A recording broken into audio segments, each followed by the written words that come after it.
So, if you tried to go on Beauty Bay recently, you probably saw the message, "We'll be back soon." And naturally, everyone thought the same thing. Did Beauty Bay get shut down? Because this isn't just any retailer. For years, Beauty Bay was the place online to discover brands before they hit Sephora, Boots, or Space NK. But what's actually happened is way more complicated. And honestly, it's a bit worrying for the beauty industry. It's something that I'm a bit concerned about myself. I mean, when I saw that Beauty Bay's website was down and even their app, I clicked on it earlier this morning to look for something and it was gone. And I was like, and I use Beauty Bay all the time. Beauty Bay hasn't officially disappeared, but they are definitely in what I would class as some serious trouble. So the company has filed something that's called a notice of intention to appoint administrators, which is fancy business legal for like a business protection, basically. It gives the business like 10 days where creditors can't chase them for money whilst they desperately try to secure an investment or a buyer. So essentially, they're protecting themselves legally, temporarily, whilst they try and find someone to get them out of the financial issues that they are currently in. Their website was taken offline during this process and replaced with a holding page saying that they will be back shortly. Beauty Bay started in 1999 as Fragrance Bay. Then it rebranded in 2007 into the makeup and skincare retailer that we know today. They stocked over 200 brands, and I think they become the most famous for bringing niche and viral products to UK shoppers before any other companies got the chance. They've served millions of customers and even built their own line by Beauty Bay, which I thought was really fitting to use today. For this video, I am doing my eyeshadow, and this is their Brights palette, which is actually one of my favourite palettes that I have ever used in my entire life. So I am really, really sad that they are struggling right now. So this isn't like some indie tiny shop that has just disappeared. This is like a major British, specifically British, beauty retailer struggling to survive in the current climate. Now, here's the real story, because it's not just one issue. Number one, competition has exploded. Beauty Bay used to dominate online beauty discovery, but Boots has expanded online, Space NK has scaled, and cult beauty has grown massively, which means that the advantages that Beauty Bay had have basically vanished overnight, considering that a lot more brands are now within the space that they used to dominate. Number two is the economy. Retailers right now are dealing with inflation and lowering consumer spending because people just don't have the money to be spending on things that aren't necessities. And obviously, this is taking a hit, particularly to areas like the beauty industry. And Beauty Bay's whole model is basically relies on something called discovery shopping, which is kind of like impulsive shopping. You go on, you see something, and you buy it because it looks cool. Three is the rising costs. So the company itself have actually cited rising costs and weak consumer confidence as major challenges for the business, which is hitting mid-size online retailers the hardest.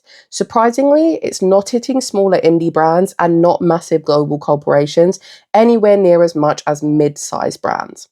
And Beauty Bay are basically racing against the clock to secure investments or sell the business or restructure the entire thing so that they can save themselves. If they succeed, this means that the site will come back. But if they don't, administrators will take control and the company could collapse altogether. This is bigger than just Beauty Bay because they were part of a generation of retailers that grew during the influencer boom. So the era where trends started on YouTube and TikTok. But now the beauty industry has shifted more to direct to consumer brands, TikTok shop, retailer exclusive, and there are fewer what we call middleman stores.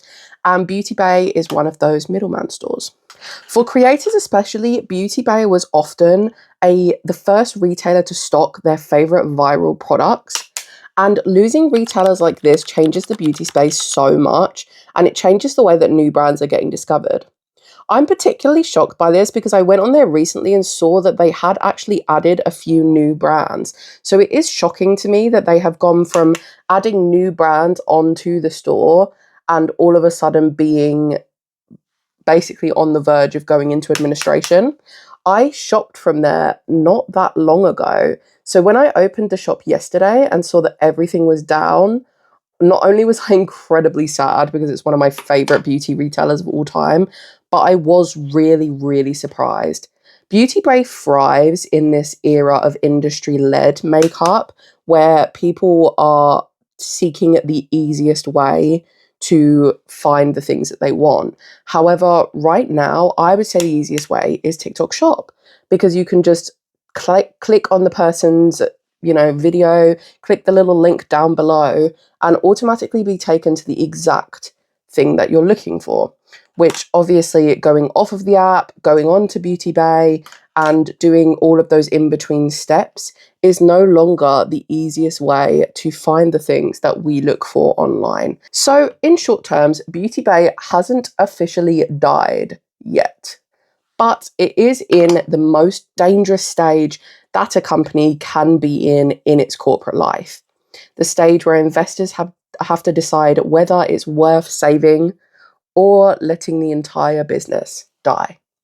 And honestly, we're probably going to see a lot more beauty retailers going through this exact issue within the next few years, because this is just something that in this era is going to be happening a lot more because of the ease and accessibility of other shops, and also the fact that people are now using TikTok more like a search platform and less like a social media platform.